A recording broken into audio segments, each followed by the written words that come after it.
Welcome back guys for the video. अगर school में एक लड़का है और वो अपनी पूरी स्कूल लाइफ में बुली हुआ है, नो अब आप मानोगे कि ये जो बुली हुआ लड़का है वो उसकी गलती थी, वो बुली हुआ है, या फिर जो लड़कों ने बुली किया है उसकी गलती थी? ना, वो गलती दोनों की थी। बट मैं जिन्होंने बुली किया उनकी बात नहीं कर सकता। फिलहाल मैं जो लोग बुली हुए थे उनकी बात करता हूँ, क्योंकि उससे मेरा पर्सनल एक्सपीरियंस बहुत अच्छा है ना। हमारे बुली होने का मेन रीज़न मैं ये मानता हूँ कि अपन कमज़ोर थे, अपन अपना ही स्टैंड नहीं ले पाए, अपन कॉन्फिडेंट नहीं थे। और मेन थिंग इज़ कि भाई अपना स्टैंड ही नहीं लिया कभी, कि भाई जो हो रहा है होने दिया है। और इतनी सेल्फ रिस्पेक्ट नहीं थी कि उठ के उल्टा मार पाए। और उल्टा मारने की कोशिश की है तो बीच तो भी पिटे ही होंगे। नाउ एक बात तुम सबको याद रखनी होगी कि कमजोरी में ना कुछ नहीं रखा है। आपको ना कम से कम फिजिकली, मेंटली, इमोशनली और वर्बली तो स्ट्रांग बनना ही होगा। नहीं तो भाई ये एक बेसिक नेसेसिटी है एक जो आदमी के लाइफ में।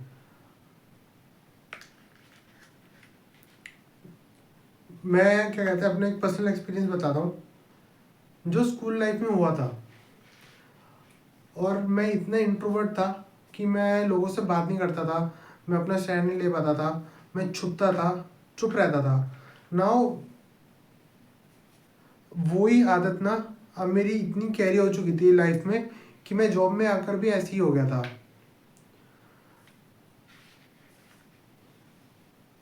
और ये एक इतनी गलती है मेरी लाइफ की जिसको मैं बहुत बुरी तरह से पछताता हूँ। एक बेसिक नेसेसिटी है आपकी, वो है कि वर्बली, कि आपको बात करना तो आना चाहिए। मैं आपको कोई जंगली जानवर बनने के लिए नहीं कह रहा हूँ, मैं ये कह रहा हूँ कि अपनी बात रखना तो आना चाहिए। कि 10 लोग खड़े हो, 20 लोग खड़े हो, अपने आप को रिस्पेक्ट देना आपको आना चाहिए। अगर आप अपनी रिस्पेक्ट नहीं कर पाओगे तो आप कोई भी आपकी रिस्पेक्ट तो करेगा ही नहीं। तो अपनी बात रखना ज़रूर सीख लो। और जब भी बात करोगे सीधा लड़ने की तरह बात नहीं करना है, अपना इमोशंस को कंट्रोल में रखना है, अपने बातों की लैंग्वेज को कंट्रोल में रखना है और अपनी बात रखनी है। और अपने आप को फिजिकली इतना कैपेबल बनाना है कि कम से कम भाई की पिटो ना आप। मैं आपको जाके कोई राउडी गुंडा या फिर लड़ाई करने के लिए नहीं कह रहा हूँ। मैं एक एग्जांपल देता हूँ कि अगर एक सोल्जर है, उसके पास अगर उसका गोली नहीं है उसके पास, तो आप उसको हार्मलेस बोलोगे या फिर आप उसे वर्चुअस बोलोगे? वो वर्चुअस नहीं है, वो बस हार्मलेस है। और हार्मलेस में कुछ नहीं रखा है। अगर वो बंदा ही होता जो सोल्जर था, उसके पास अगर गोली रहती और वो तब भी ना चलाए, उसको उसने रखा हुआ है कि जब मौका आएगा, जब उसको लोगों की मदद करनी है वो तभी चलाएगा। नाउ जो वो वाला बंदा है ना, वो ही होता है वर्चुअस। और वर्चुअस मतलब वही होता है बड़ा बंदा, कि उसके पास सारे स्किल्स है जो चाहिए उसे, बट वो उसका गलत में फ़ायदा नहीं उठा रहा। वो तभी करेगा जब उसको नीड होगी, जब लोगों को उसकी नीड होगी। इन द सेम वे कि मैं आपको जंगली जानवर, गुंडा या फिर मैं आपको कोई गलत काम करने के लिए नहीं कह रहा हूँ, बट आपके पास स्किल होना बहुत ज़्यादा ज़रूरी है। एटलीस्ट ये तो एक बेसिक है कि आपके एक आदमी की लाइफ में तो होना चाहिए। उसको बात करना आना चाहिए, उसको अपने आप को फिजिकली प्रोटेक्ट करना आना चाहिए, और अपने आप को अपनी बात गुस्से में नहीं रख के उसको असर्टिव वे में, कि मैं उसे अपना रिस्पेक्ट है ना उसे डिमांड कर रहा हूँ कि भाई एक रूम में लोग खड़े हैं तो मैं कह रहा हूँ कि भाई मेरे को ये चीज़ पसंद नहीं आई, ना कि मैं उससे जाके लड़ूँ, मैं अपनी बात भी रख दूँ। समझ में आई? ठीक है।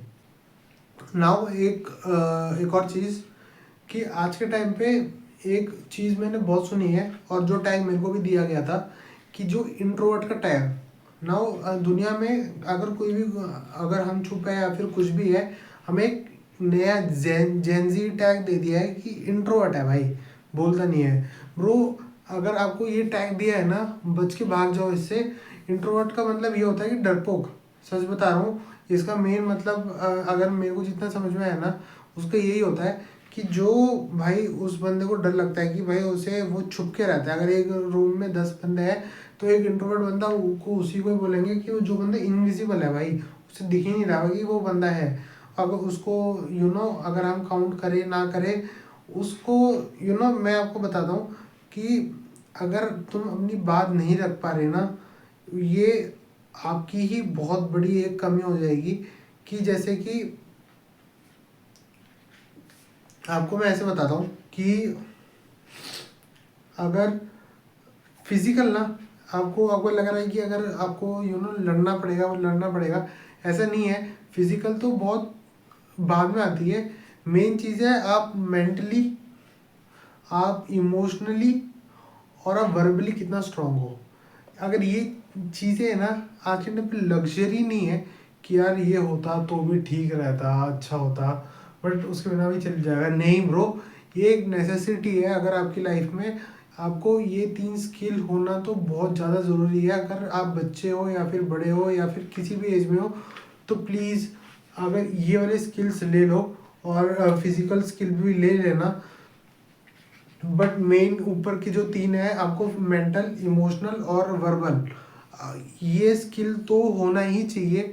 और इसी को प्लीज़ ज़रूर अपनी आप एक बार असर्टिव स्पीकिंग क्या होता है उसके बारे में जानो और उसे ट्राई करो। उसे ट्राई नहीं, उसे ही सीखो। और इमोशनली स्ट्रांग बनो, मेंटली स्ट्रांग बनो और फिजिकली भी स्ट्रांग बनो। नॉट बिकॉज मैं आपको कोई गुंडा या फिर कुछ बना रहा हूँ, एटलीस्ट आप अपना स्टैंड ले पाओ। और किसी और आपको कोई थोप रहा है या फिर एक रूम में 10 बंदे खड़े हैं, तो आप अपनी जगह ले पाओ। अब और आप अगर आप अपने आप को रिस्पेक्ट नहीं करोगे ना, तो उस रूम में कोई भी आपको रिस्पेक्ट नहीं कर पाएगा। क्योंकि एक चीज़ होती है कि फिजिकल आपका पॉस्चर ही ऐसा हो जाता है कि आप सुकुड़ जाते हो, छुप जाते हो, यार क्या करूँ। आप किसी के पीछे आगे छुप जाते हो यार, ऐसे हो जाता है।